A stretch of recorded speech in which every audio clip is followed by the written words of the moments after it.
Welcome to WMM భక్తి. నేను మీ KV. భారతదేశంలో ఎన్నో మందిరాలు ఉన్నాయని మనందరికీ తెలిసిందే. అయితే ప్రతి ఆలయం ఏదో ఒక ప్రత్యేకత ఉంటుంది. కానీ కొన్ని ఆలయాల్లో మాత్రం సైంటిస్టులు కూడా సమాధానం చెప్పలేని రహస్యాలు ఎన్నో దాగి ఉన్నాయి. మరి ఈ రహస్యాలు ఛేదించడానికి ఎన్నో సంవత్సరాలుగా రీసెర్చ్లు చేస్తూ ఎన్నో ప్రయత్నాలు చేస్తూనే ఉన్నారు సైంటిస్టులు. అయితే అలాంటి ఆలయాలు మన దేశంలో ఎక్కడెక్కడున్నాయి? ఆ ఆలయాల గురించి ఈ వీడియోలో తెలుసుకునే ప్రయత్నం చేద్దాం. అయితే ఈ వీడియోను స్కిప్ చేయకుండా చూడండి ఫ్రెండ్స్. అలాగే ఒక్క లైక్ చేయండి. వాటిలో మొట్టమొదటిది ఔరంగాబాద్ జిల్లాలోని ఎల్లోరా నగరంలో ఉన్న కైలాస మందిరం. అయితే ఈ ఆలయం మన ప్రాచీన కాల వాస్తుకళ యొక్క నైపుణ్యాన్ని తెలుపుతుంది. 756వ సంవత్సరంలో రాజవంశానికి చెందిన కృష్ణ ప్రథముడు ఈ మందిరాన్ని ప్రారంభించాడట. 781వ సంవత్సరంలో ఈ మందిర నిర్మాణం పూర్తయిపోయింది. అయితే ఈ మందిరాన్ని ఎందుకు నిర్మించారు, ఏ టెక్నాలజీని వాడి ఈ ఆలయ నిర్మాణం చేపట్టారు అనే దానికి సంబంధించిన సమాచారం ఇప్పటి వరకు ఎక్కడా కూడా లభించలేదు. అలాగే ఈ మందిరం గోడలపైన ఎన్నో రకాల రాతలు ఉంటాయి. కానీ అవి ప్రాచీన కాలం నాటివి కావడంతో ఎవ్వరూ ఇప్పటి వరకు చదవలేకపోయారు. మామూలుగా అయితే ఒక రాయి పైన ఇంకొక రాయి పెట్టి ఆలయాల నిర్మాణం జరుగుతూ ఉంటుంది. కానీ ఈ ఆలయ నిర్మాణం మాత్రం ఒక పర్వతాన్ని చెక్కి నిర్మించినట్టు తెలుస్తోంది. మందిరంలోని విగ్రహాలు, గోడలు, ఇతర కళారూపాలు అన్నీ కూడా చెక్కినట్టు తెలుస్తోంది. ఈ మందిరంలో వర్షపు నీటిని నిల్వ చేయడానికి కూడా అప్పట్లోనే ఒక సదుపాయాన్ని కూడా ఏర్పాటు చేశారు. అయితే ఈ మందిరం నిర్మాణంలో దాదాపుగా 7,000 మంది కూలీలు పాల్గొన్నట్టు తెలుస్తోంది. అలాగే ఈ మందిరాన్ని కేవలం 70 సంవత్సరాల కాలంలో ఒక పర్వతాన్ని చెక్కి నిర్మించారు. అప్పట్లో ఎలాంటి పరికరాలు, టెక్నాలజీ కూడా లేకుండా పర్వతాన్ని చెక్కి నిర్మించడం ఒక అద్భుతమైన విషయమనే చెప్పాలి కదా. ఇక రెండవది సతీదేవి యొక్క 51 శక్తిపీఠాల్లో జ్వాలాముఖి మందిరం ఒకటి. పౌరాణిక కథల ప్రకారం ఈ ప్రదేశంలో దేవి యొక్క నాలుక పడిందని చెబుతూ ఉంటారు. అలాగే సతీదేవి ఇక్కడ జ్వాల రూపంలోనే దర్శనమిస్తుంది. శివుడు భైరవుని రూపంలో దర్శనమిస్తాడు. ఈ ఆలయ నిర్మాణాన్ని భూమి చందు అని రాజు మొదలుపెట్టాట. ఆ తర్వాత నాటి కాలంలో 1830లో మహారాజా రంజిత్ సింగ్, రాజా సంసార్ చంద్ ఈ మందిరాన్ని పునఃనిర్మించారు. అయితే బ్రిటిషర్స్ ఇక్కడ భూమిలో నుంచి సహజ సిద్ధంగా వచ్చే జ్వాల ఉండడంతో న్యాచురల్ గ్యాస్ ని గుర్తించడం కోసం ఎన్నోసార్లు తవ్వకాలు చేశారు. కానీ దానికి సంబంధించిన ఏ సమాచారం కూడా ఇప్పటి వరకు దొరకలేదు. అలాగే ఆ తర్వాత కూడా మన భారతీయ ఆర్కియాలజిస్టులు భూమి నుంచి మంట వచ్చే రహస్యాన్ని తెలుసుకోవాలని ఎంతగానో ప్రయత్నించారు. కానీ వారికి కూడా ఇప్పటి వరకు ఎలాంటి సమాచారం కూడా దొరకలేదు. ఇక ఆశ్చర్యకరమైన విషయం ఏంటంటే ఇక్కడ విగ్రహాన్ని పూజించరు. భూమి నుంచి వెలువడే జ్వాలని మాత్రమే పూజిస్తారు. అయితే ఆ జ్వాల భూమి నుంచి ఎలా వస్తుందో ఇప్పటికీ ఎవ్వరూ కూడా కనిపెట్టలేకపోయారు. అయితే చల్లార్చడానికి చాలా మంది ఎన్నో రకాలుగా ప్రయత్నించిన ఈ అగ్ని మాత్రం ఎప్పుడూ చల్లారలేదు. ఇక ఈ రహస్యంపై ఆర్కియాలజిస్టులు కూడా ఎన్నో రీసెర్చ్లు చేసినా ఫలితం లేదు. ఇక వారికి ఎలాంటి ఆధారం కూడా లభించలేదు. ఇక ఈ మందిరంలో నూనె, వత్తులు లేకపోయినా సరే 9 దీపాలు ఎప్పుడూ మండుతూనే ఉంటాయి. ఈ మందిరంలో అతిపెద్ద అగ్నిని జ్వాలాదేవిగా భావిస్తారు. మిగిలిన 8 జ్వాలల్ని అన్నపూర్ణాదేవి, విద్యావాసినిదేవి, చండీదేవి, మహాలక్ష్మీదేవి, హింగ్లాజ్ దేవి, సరస్వతీదేవి, అంబికాదేవి, అంజీదేవిగా భావిస్తూ ఉంటారు. ఇక మూడవ ఆలయం కరణీదేవి మందిరం. బికనేర్ నుంచి 30 కిలోమీటర్ల దూరంలో ఉన్న దేశనోస్ అనే నగరంలో ఉంది ఈ ఆలయం. ఈ ఆలయంలో వేల సంఖ్యలో ఎలకలుంటాయి. వాటిలో తెల్ల ఎలకలుంటాయి, నల్ల ఎలకలు కూడా ఉంటాయి. భక్తులు వాటిని కరణీదేవి పిల్లలుగా భావిస్తూ ఉంటారు. అందుకని భక్తులు ఈ ఎలకలను కూడా భగవంతునితో సమానంగా పూజిస్తూ ఉంటారట. అయినా కూడా ఇక్కడ ఎలకలు ఎవరిని ఏమీ ఇప్పటివరకు చేయలేదు. కేవలం ఇదే కాదు, ఈ మందిరంలో ప్రసాదం ముందుగా ఎలకలకి పెట్టిన తర్వాతే అవి ఎంగిలి చేసిన ఆ ప్రసాదాన్ని భక్తులకు పంచుతూ ఉంటారు. ఎలకలు ఎంగిలి చేసిన ప్రసాదాన్ని భక్తులు తిన్నా సరే ఇప్పటి వరకు ఎలాంటి రోగాల బారిన పడకపోవడం ఈ ఆలయంలోని ఒక రహస్యంగానే చెప్పాలి. ఇక నాలుగవ ఆలయం భారతదేశంలో ఉన్న అత్యంత రహస్యకరమైన మందిరాల్లో నిధివన మందిరం కూడా ఒకటి. ఉత్తరప్రదేశ్లోని బృందావన జిల్లాలో ఉన్న ఈ మందిరం గురించి ఎప్పుడూ కూడా ఎన్నో రకాల కథలు వినిపిస్తూనే ఉంటాయి. ఇక ఇప్పటికీ శ్రీకృష్ణుల వారు ఇక్కడికి వచ్చి గోపికలతో కలిసి నాట్యం చేస్తూ ఉంటాడని చాలా మంది చెప్తూ ఉంటారు. సాయంత్రం కాగానే ఈ మందిరాన్ని మూసేస్తారు. ఆ సమయంలో ఇక్కడ ఎవ్వరూ లేకపోయినా గజ్జల చప్పుడు, నవ్వులు వినిపిస్తాయని చెప్తూ ఉంటారు. అలాగే ఈ రహస్యాన్ని ఛేదించడానికి వెళ్లిన ఎంతో మందికి పిచ్చి పడుతుందని కూడా ఇక్కడి భక్తులు నమ్ముతూ ఉంటారు. ఇలాంటి ఒక్క సంఘటన సరిగ్గా 10 సంవత్సరాల క్రితం కూడా జరిగిందట. జైపూర్ నుంచి వచ్చిన ఒక భక్తుడు కృష్ణుణ్ణి చూడాలని ఆ రాత్రి ఎవ్వరికీ కనబడకుండా ఎవరికీ తెలియకుండా ఆ మందిరంలోనే దాక్కున్నాడట. మరుసటి రోజు ఉదయం ఆలయం తలుపులు తీసేసరికి స్పృహ తప్పి పడిపోయి ఉన్నాడు ఆ భక్తుడు. ఆ తర్వాత వింతగా మాట్లాడడం, వింతగా ప్రవర్తించడం చేశాడని భక్తులు చెప్తూ ఉంటారు. ఇక అప్పటి నుంచి ఎవ్వరూ ఈ మందిర సరిహద్దుల్లో కానీ దాక్కునే ప్రయత్నం కూడా చేయరు. ఇక సాయంకాలం అయ్యేసరికి అటువైపు ఎవ్వరూ కూడా వెళ్లే ప్రయత్నాలు అస్సలు చేయరట. అంతేకాదు, ఈ మందిరంలో రంగమహల్ అనే మందిరం కూడా ఉంటుంది. ప్రతిరోజు శ్రీకృష్ణుడు, రాధాదేవి ఇక్కడికి వచ్చి విశ్రాంతి తీసుకోవడానికి వస్తూ ఉంటారని భక్తులు నమ్ముతూ ఉంటారు. అందుకే ప్రతి సాయంత్రం రంగమహల్లోని ఒక గదిని శుభ్రం చేసి మంచాన్ని ఏర్పాటు చేసి రాధాదేవి కోసం ఆభరణాలు, ఒక చెంబులో నీళ్లు, ఆహారం, ఒక్క సూర ఆకుని పెడతారు. విచిత్రంగా ఉదయం 5 గంటలకి తలుపులు తీసేసరికి నీరన్నీ మాయమైపోతాయట. ఒక్క సూర ఆకు కొంచెం తిన్న ఆనవాళ్లు కూడా కనిపిస్తాయి. ఇక్కడ రాత్రి అయ్యేసరికి ఏం జరుగుతుంది అనేది ఇప్పటికీ ఎవ్వరికీ తెలియని మిస్టరీ అనే చెప్పాలి. ఇక 5వది మధ్యప్రదేశ్లో ఉన్న మాతంగేశ్వర మహాదేవ మందిరం. చాలా ప్రాచీనమైన ఆలయం ఇది. అందుకే ఈ ఆలయాన్ని దర్శించుకోవడానికి ఎక్కడెక్కడి నుంచో భక్తులు వస్తూ ఉంటారు. ఇక ప్రాచీన కాలంలో ఈ ప్రదేశంలో అయితే దాదాపుగా 50 మందిరాల వరకు ఉండేవని చెప్తూ ఉంటారు. కానీ ప్రస్తుతం ఇక్కడ 25 మందిరాలు మాత్రమే మిగిలి ఉన్నాయి. కానీ వాటన్నిటిలోనూ ఈ మహాదేవ మందిరం మాత్రమే ఎంతో ప్రత్యేకమైనది, ప్రముఖమైనది. ఇక ఆశ్చర్యకరంగా ప్రతి సంవత్సరం కార్తీక మాసం పౌర్ణమి రోజున ఈ మందిరంలో శివలింగం ఎత్తు 1 అంగుళం పెరుగుతూ ఉంటుందట. సైంటిస్టులు ఈ శివలింగం ఎత్తు పెరగడం వెనుక ఉన్న రహస్యాన్ని ఛేదించడానికి విశ్వ ప్రయత్నాలు చేశారు. కానీ ఎవ్వరూ దీనికి సంబంధించిన సమాచారం అయితే కనుక్కోలేకపోయారు.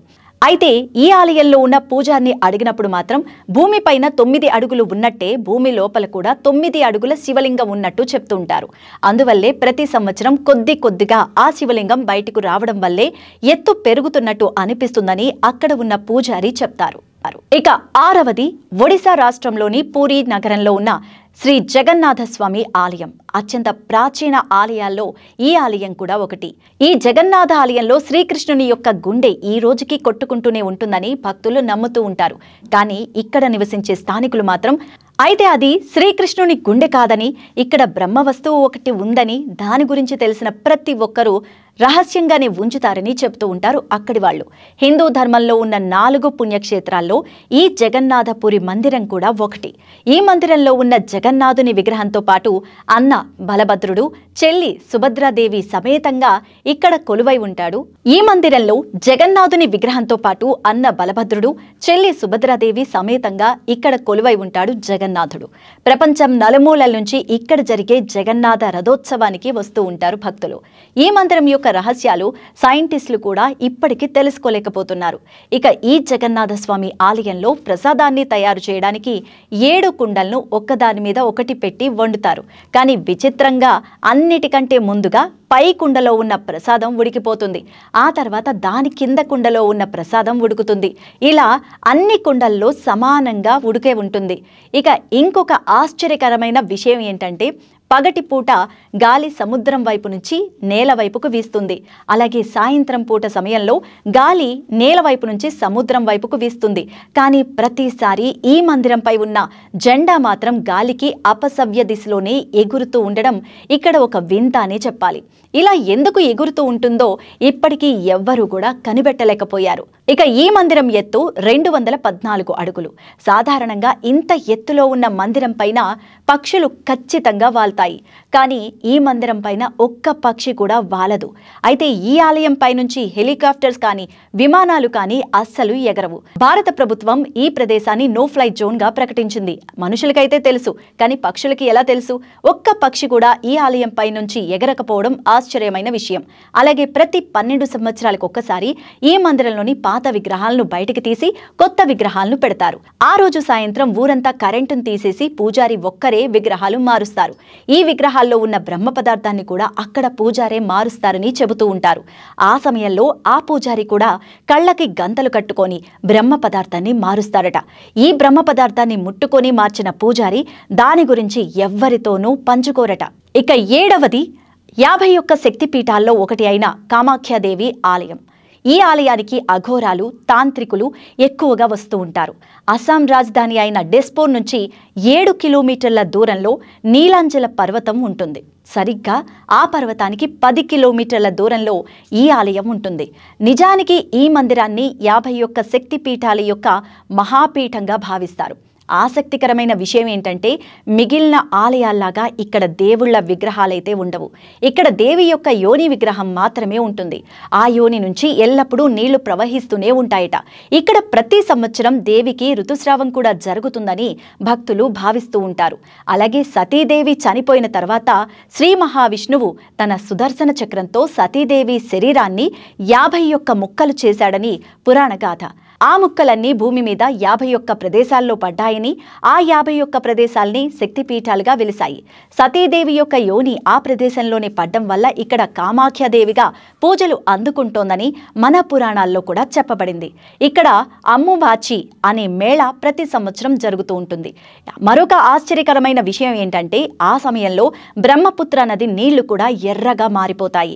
ఇక దేవి దగ్గర ఒక తెల్లటి వస్త్రాన్ని పెడతారట. కాసేపటికి ఆ వస్త్రం కూడా ఎర్రగా మారిపోతుంది. ఆ తర్వాత ఆ వస్త్రాన్ని ముక్కలు ముక్కలుగా చేసి భక్తులకు ప్రసాదంగా ఇస్తూ ఉంటారు. అసలు ఆ వస్త్రం ఎలా ఎర్రగా మారుతుంది, బ్రహ్మపుత్ర నది నీళ్లు ఎలా ఎర్రగా మారతాయి అనేది ఇప్పటికీ సైంటిస్టులకు సైతం అందని ఒక రహస్యమనే చెప్పాలి. ఇక 8వది పిడుగుపడే మహాదేవుడి మందిరంగా భక్తులు భావిస్తూ ఉంటారు. అదే బిజిలీ మహాదేవ్ మందిర్. హిమాచల్ ప్రదేశ్లోని కాషావలి అనే ఊరిలో ఉన్న పర్వతం పైన బిజిలీ మహాదేవ్ మందిరం ఉంటుంది. నిజానికి బిజిలీ అంటే పిడుగు అని అర్థం. తరచూ ఇక్కడ పిడుగు పడ్డం వల్లే బిజిలీ మహాదేవ మందిరంగా పేరొచ్చింది. మన భారతదేశంలో ఉన్న ప్రాచీన మందిరాల్లో ఈ ఆలయం కూడా ఒకటి.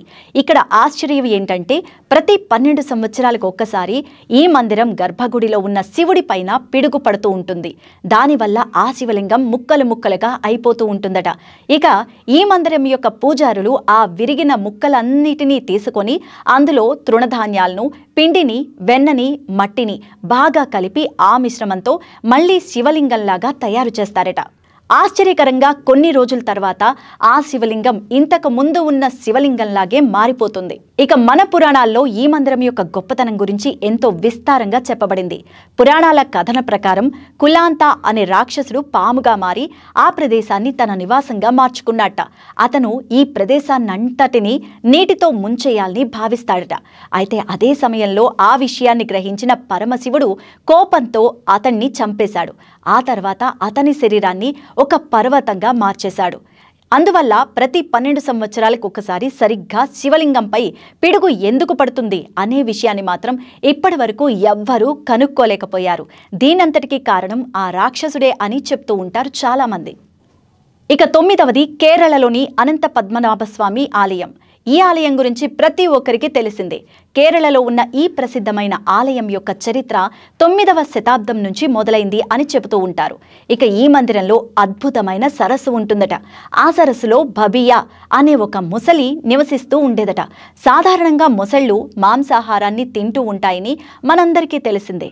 కానీ ఇక్కడ ఉన్న ఈ ముసలి మాత్రం స్వామివారికి నైవేద్యంగా పెట్టిన పళ్ళు, బెల్లం, ఆహారాన్ని తీసుకుంటూ ఉండేదట. అది దాదాపుగా 70 సంవత్సరాల వరకు ఆ సరస్సులోనే నివసిస్తూ ఉండేదని చెబుతూ ఉంటారు. ఇక అన్ని సంవత్సరాల పాటు అయితే బబియా అన్ని సంవత్సరాల పాటు ఉన్నా కూడా మనుషులకి ఏ ఒక్కరోజు ఏ హాని కలిగించలేదట. అక్కడ ఉన్న మనుషులతో చాలా బాగా కలిసిపోయేదట బబియా.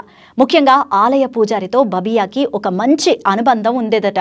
ఒకసారి బబియా సరస్సు నుంచి బయటకు వచ్చి స్వామివారి ఆలయంలోకి ప్రవేశించిందట. దీంతో ఆలయ పూజారి వెంటనే దాన్ని మందలించి వెళ్ళు, సరస్సులోకి వెళ్ళు అన్నాడట. ఆశ్చర్యకరంగా ఆ ముసలి పూజారి చెప్పినట్టుగానే వెంటనే వెనక్కి తిరిగి సరస్సులోకి వెళ్ళిపోయిందట. ఇక పూజారితో బబియాకి ఉన్న అనుబంధాన్ని చూసి భక్తులందరూ కూడా ఆశ్చర్యపోయారట. కానీ బాధాకరమైన విషయం ఏంటంటే, చాలా సంవత్సరాల నుంచి ఈ మందిరాన్ని రక్షిస్తున్న బబియా 2022లో చనిపోయింది. ఈ ముసలి యొక్క అంతిమ యాత్రకి అక్కడ ఉన్న చాలా మంది భక్తులు వేడుకగా హాజరయ్యి వేడుకగా నిర్వహించారట. ఇక 10వ ఆలయం ఈ ప్రపంచంలో శివుడికి సంబంధించిన ఎన్నో ఆలయాలున్నాయి. కానీ వాటన్నిటిలోకి ఆంధ్రప్రదేశ్లోని అనంతపురం జిల్లాలో ఉన్న వీరభద్రుని మందిరానికి ఎంతో ప్రత్యేకత ఉంది. ఇక ఈ మందిరంలో శివుడి యొక్క క్రూర రౌద్ర రూపమైన వీరభద్రుని పూజిస్తూ ఉంటారు. ఇక్కడ ఈ మందిరంలో గాలిలో వేలాడుతున్న ఒక స్తంభం కూడా ఉంటుందట. మందిరం బరువు అంతా కూడా ఆ స్తంభంపైనే పడుతూ ఉంటుంది. ఇక ఈ మందిరంలో దాదాపుగా 70 స్తంభాల వరకు ఉన్నాయి. కానీ వీటన్నిటితో పోల్చుకుంటే ఈ గాలిలో వేలాడుతుండే ఆ స్తంభం మాత్రమే ఎంతో ప్రత్యేకమైనదిగా భావిస్తూ ఉంటారు. ఇక ఈ స్తంభాన్ని ఆకాశ స్తంభం అని కూడా పిలుస్తూ ఉంటారు. ఈ గాలిలో వేలాడుతున్న స్తంభం వల్లే ఈ ప్రపంచం మొత్తం ఈ ఆలయాన్ని హ్యాంగింగ్ టెంపుల్ అనే పేరుతో పిలుచుకుంటోంది. సరిగ్గా భూమి నుంచి అర అంగుళం ఎత్తులో ఉన్న ఈ స్తంభం యొక్క రహస్యాలు ఇప్పటికీ ఏ సైంటిస్టులు కూడా కనిపెట్టలేకపోయారు. ఇక ఆ రహస్యాలు తెలుసుకోవడానికి ఎంతో మంది సైంటిస్టులు ఇప్పటికీ కూడా ఎన్నో ప్రయత్నాలు చేస్తూనే ఉన్నారు, రీసెర్చ్లు చేస్తూనే ఉన్నారు. మరి ఆ కాలంలోనే ఎలాంటి టెక్నాలజీ లేకుండా ఈ మందిరాల్ని ఎలా నిర్మించారు? ఇలాంటి ఎన్నో ప్రశ్నలు ఈనాటికి ప్రశ్నలుగానే మిగిలిపోయాయి. మరి ఈ వీడియోలో చూసిన టెంపుల్స్లో మీకు ఏది బాగా నచ్చింది? కామెంట్ చేయండి. ఈ వీడియోలో చూసిన టెంపుల్స్లో ఏది బాగా ఇంట్రెస్టింగ్గా అనిపించింది అనేది కామెంట్ చేయండి. అలాగే వీలు దొరికితే మాత్రం ఖచ్చితంగా ఈ ఆలయాల్ని దర్శించడం మర్చిపోకండి.